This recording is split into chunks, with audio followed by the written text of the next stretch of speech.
Sir thank you sir. నేను ఈరోజు సత్యసాయి జిల్లాలో 3వ కలెక్టర్గా బాధ్యతలు తీసుకోవడం జరుగుతుంది.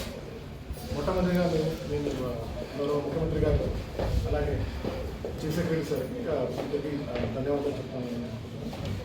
అలాగే అండి జిల్లాలో మనకి 2 మంత్రులు ఉన్నారు. అలాగే శాసనసభ్యులు 6 కాన్స్టిట్యున్సీస్ వస్తే దాంతోపాటు రాప్తాడు మండలం నుంచి రాప్తాడు కాన్స్టిట్యున్సీ 2 మండలాలు రామగిరి అండ్ కళ్యాణపల్లి మనకి జిల్లాలో ఉంది. సో అందరూ శాసనసభ్యులు అందరితో కలిపి మన జిల్లాని పురోగతి ముందు ఎలా తీసుకెళ్తాము కోఆర్డినేషన్ చేస్తూ తీసుకెళ్తాము. అది బి ఫెసిలిటేటర్.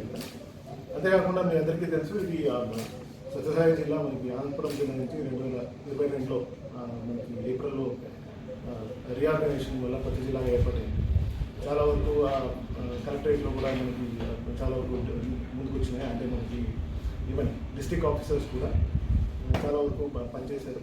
ఇంతకుముందు నాకన్నా ముందు పనిచేసిన బసంత్ సార్ కూడా అలాగే అరుణ్ బాబు గారు కూడా చాలా వరకు కోఆర్డినేషన్ చేస్తూ జిల్లాని ప్రోగ్రెసివ్గా తీసుకెళ్ళడానికి ప్రయత్నించారు. అదే ప్రతిఫలంగా నేను కూడా జిల్లాని స్టేట్ లెవెల్లో మనకి అన్ని పారామీటర్స్లో కూడా ముందంజలో ఉన్నాను. నా వంతు నేను ప్రయత్నిస్తున్నాను. ఇందులో మనకి డిస్ట్రిక్ట్ లెవెల్ ఆఫీసర్స్ అందరికీ కోఆర్డినేషన్ ఉంటుంది. అలాగే మనకి ఇక్కడ మంచి టీం ఉంది. జాయింట్ కలెక్టర్ గారు అభిషేక్ ఉన్నారు. అలాగే సబ్ కలెక్టర్ అపూర్వ భరత్ గారు కూడా ఉన్నారు. సో వీళ్ళందరూ coordination and also all district officers of all developmental departments ప్రతి ఒక్కరితో కూడా కోఆర్డినేట్ చేస్తారు. అండ్ మీరు కూడా మీ పార్టిసిపేషన్ కూడా మనకి చాలా ఇంపార్టెంట్. బికాస్ మీ ఫీడ్బ్యాక్ కూడా మనకి చాలా వస్తుంది. కాబట్టి జిల్లాని ఎలా ముందుకు తీసుకెళ్తాం అనేది మనకి ఇంపార్టెంట్ ఆస్పెక్ట్గా. అంతేకాకుండా ఇప్పుడు మనకి కొత్త ప్రభుత్వం ఏర్పడిన తర్వాత మనకి కొన్ని ఆల్రెడీ డిసిషన్స్ తీసుకోవడం జరిగింది. ఒకటి వచ్చి ఫ్రీ శాండ్ పాలసీ డిసిషన్ తీసుకోవడం జరిగింది. జిల్లాలో కూడా మనకి 5 స్టాక్ పాయింట్స్ ఉన్నాయి. 2 ముదిగుబలు, 1 పత్తలపల్లి, రామగిరి, 1 అంకల్లి ఆల్రెడీ ఆపరేట్ అవుతున్నాయి. దానికి పేమెంట్ కూడా కంప్లీట్ ఆన్లైన్ ప్రాసెస్లో చేశారు.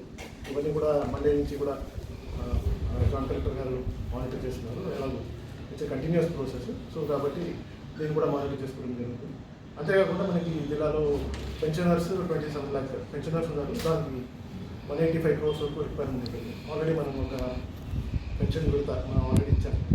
ఇలాగే నెక్స్ట్ వచ్చే మంత్స్ కూడా ఇందులో ఏంటంటే మనకు వచ్చే ఫీడ్బ్యాక్స్ అంటే సోషల్ మీడియాలో కానీ అదర్ మీడియాలో ఏమొస్తుందో ఆ ఫీడ్బ్యాక్స్ అన్ని తీసుకుని ఎక్కడెక్కడ మనకు కరెక్టివ్ మెజర్స్ ఉన్నాయో అవన్నీ కూడా తీసుకుని ముందుకు వెళ్తాం. సో ఇది ఇంత కాకుండా మనకి ఆల్రెడీ గవర్నమెంట్ నుంచి ఇంకో ప్రయారిటీ ప్రాజెక్ట్ అన్నా క్యాంటీన్స్ ఆల్రెడీ అనౌన్స్ చేశారు. జిల్లాలో 7 వర్క్స్ డిఫరెంట్ స్టేజెస్లో ఉన్నాయి, స్టార్ట్ అయ్యాయి. ఇవన్నీ కూడా మానిటరింగ్ అనేది మనం జిల్లా నుంచి కలెక్టరేట్ నుంచి కూడా చేయడం జరుగుతుంది.